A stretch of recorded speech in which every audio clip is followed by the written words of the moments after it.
7, which is local board input. We have had one request from the chair of the Rodney Local Board, Phelan Piri, and Phelan, I ask you to come to the table, and you're talking about the same issue, I think, item number 10 on the agenda, and you're more than familiar with the procedures around this table, so 5 minutes and then some questions. Thank you. Thank you, Worship. Well, I won't take up a lot of time. Obviously, the board hasn't provided feedback on this because of the way that this is being done. So this is really, I came along to give councillors an opportunity to ask questions about some of the issues raised in the proposal around local board activities.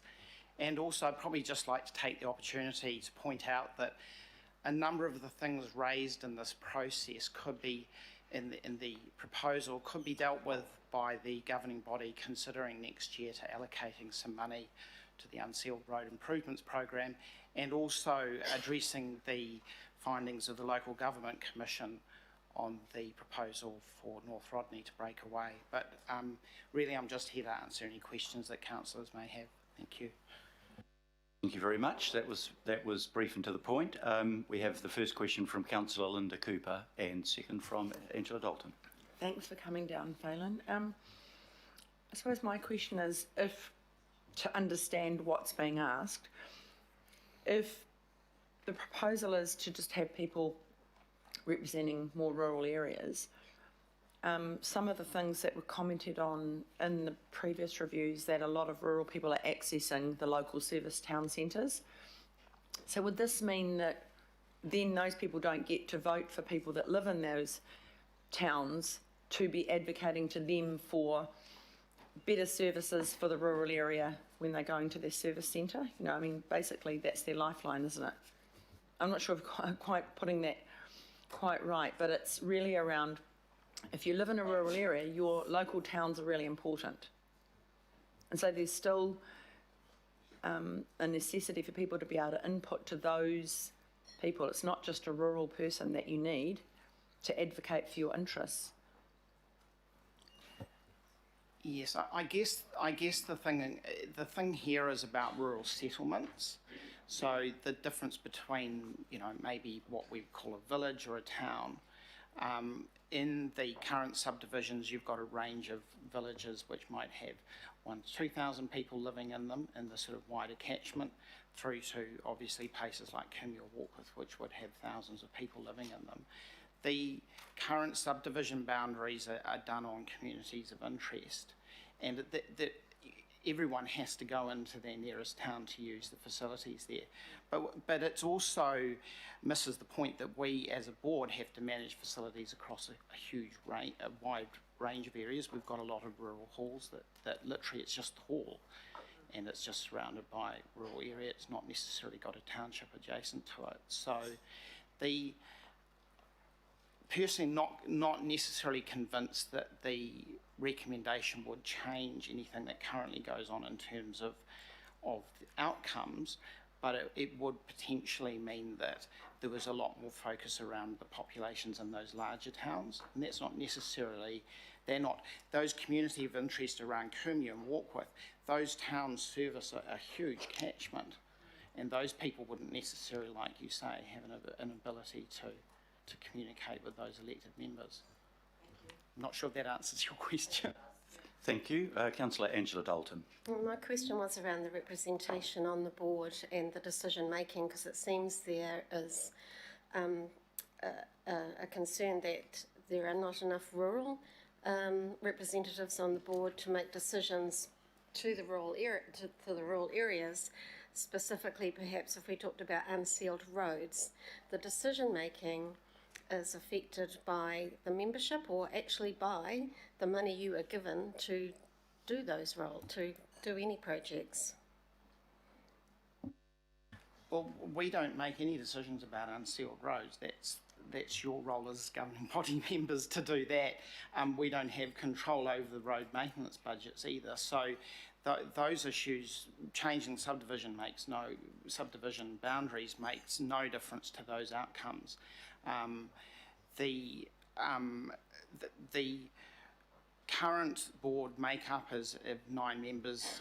8 of those live in rural areas. They don't live in urban townships. There's only 1 member that lives in a fully serviced urban township. So, and I mean that, to be honest, that makeup has been pretty consistent since 2010. So I think there is very strong rural representation, and the local board plans since 2010 have always included strong advocacy around rural issues as our number 1 priority. So I think that's been pretty consistent.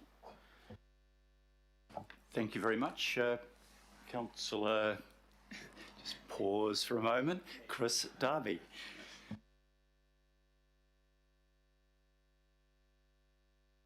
Fallon, thanks for coming in, and thank you to Councillor Sayers for triggering this inquiry, because it's a necessary inquiry. But look, I can't help think, Fallon, that maybe what Councillor Sayers has triggered here is symptomatic in a wider scope. And we're 10 years up on the Auckland legislation, and I'm aware that the incoming Minister of Local Government, the Honourable Nanaia Mahuta, has taken a briefing from her ministry people signalling a possible review of the governance arrangements for Auckland. And then there's the wider local government reforms that have been signalled.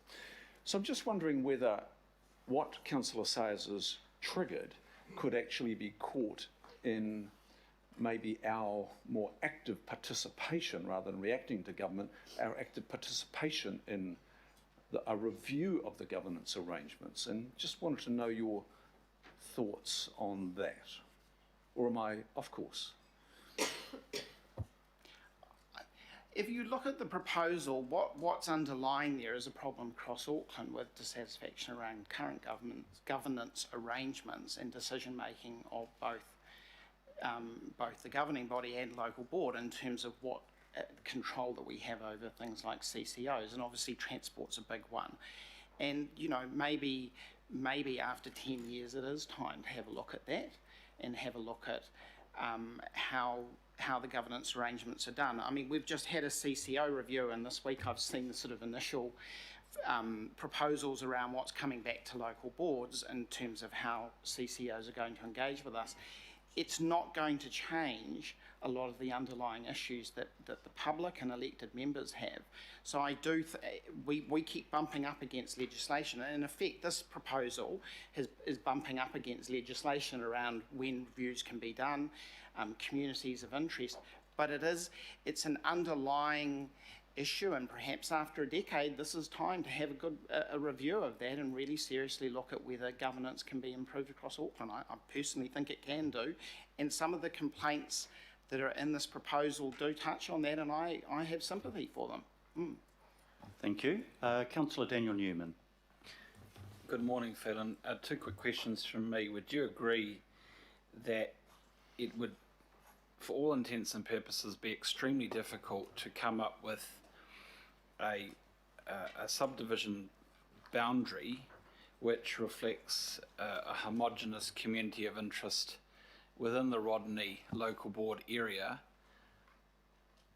unless you're prepared to go significantly at variance from the population quota tolerance?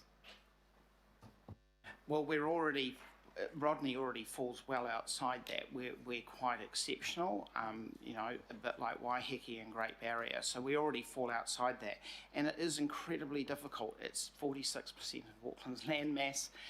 Representation is difficult. It's spread over a large area, and yes, I think I don't think there's ever going to be a perfect answer, to be honest. So the corollary to that would be that the best way, well, the bluntest way to eliminate significant variations to population quotas within a local board area is to remove subdivision boundaries and to have at-large elections.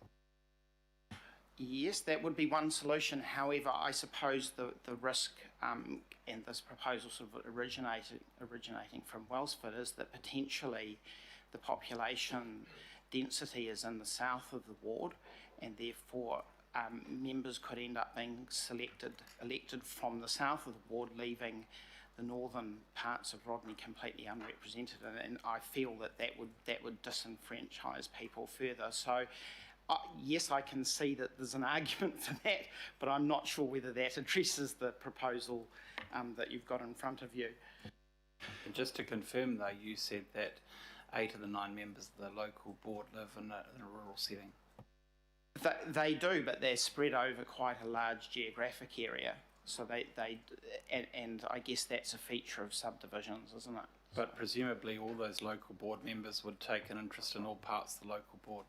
Well, they do. We're elected by subdivision, but we have to represent, when we're sworn in, we're there to represent the entire ward.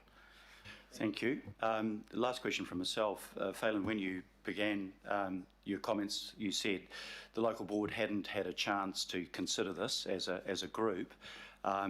So I'm just wondering if you can give us a bit of a flavour for what you must have talked about this to other members of the Rodney local board, what the view of the wider board might be on this question. Honestly, I can't. I have spoken to some members, but I can't offer. It'd be unfair of me to do that. I mean, I can just say personally, and having spoken to a few other members, we haven't heard.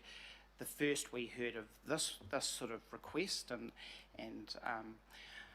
was obviously when the notice of motion arrived. I haven't personally heard anyone in the area talking about this being a solution to our current problems. Thank you very much. Now, I'd just like somebody to move, please, that we receive Councillor Dalton. Somebody to second.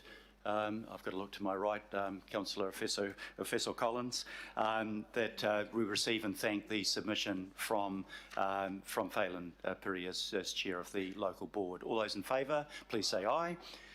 You've already said it. To the contrary, no, carried. Thank you very much, Phelan, and can you pass on to the other board members our best wishes to them, our thanks for their hard work during the year. And, so I was just going to say, on behalf of the board, I'd like to thank the Mayor and councillors for your work this year. It's been an incredibly difficult year, and I do feel this year the engagement with local boards has been fantastic. It feels like really great co-governance, so I want to thank you all for that. Thank you.